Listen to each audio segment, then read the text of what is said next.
It was called the Independence Hurricane of 1775, though in truth, no one was naming storms in 1775.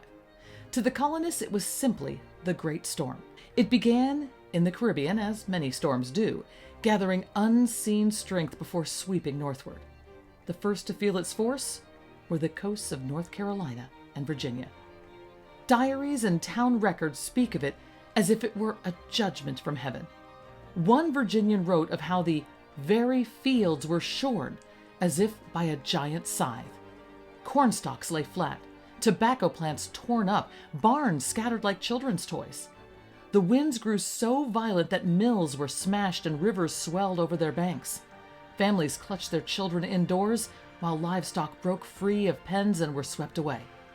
For a land already in scarcity, struggling to feed an army, the loss of crops was a massive blow.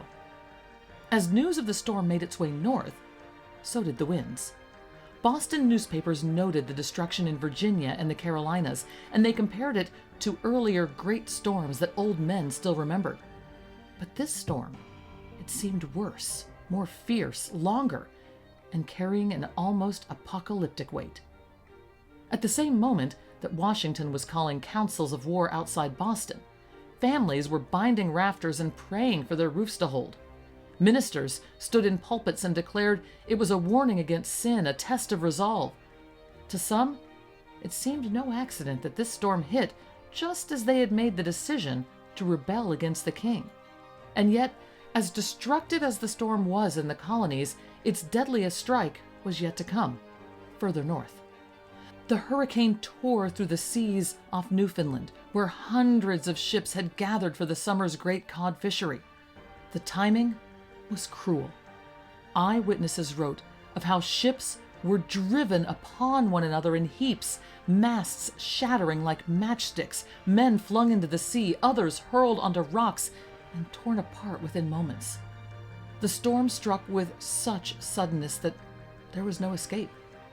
By the time the skies cleared, more than 4,000 people were dead, making this one of the deadliest American hurricanes ever. To put that in perspective, the Battle of Bunker Hill, which shook the colonies with its carnage, saw fewer than 500 colonial casualties. But in one night, the hurricane claimed almost 10 times that number. Entire fleets vanished.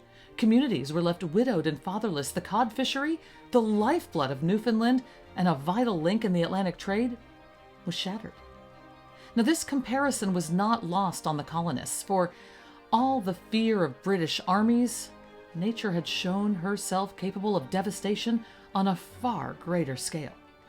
And as if the hurricane were not enough, this same autumn brought the creeping spread of smallpox in New England. Towns already reeling from the wind and flood began quarantining families. Doctors burdened with treating wounded soldiers now tended the fevered and pocked. In some communities, the storm's wreckage became breeding grounds for further sickness as standing water festered. Colonists sought meaning in the storm. Without modern weather science, hurricanes seemed almost supernatural. Some saw it as God's punishment upon the proud, perhaps even upon the rebellion itself. Others took it as a warning to remain steadfast, because if they could endure the storm, they could endure the British. Sermons rang with these interpretations. Ministers told their congregations that the Lord had loosened the winds to try our hearts. For the devout, it was impossible not to see a connection between the tempest of nature and the tempest of politics. And yet, as always, life pressed on. In the southern colonies, farmers returned to their flattened fields and they tried to salvage what they could.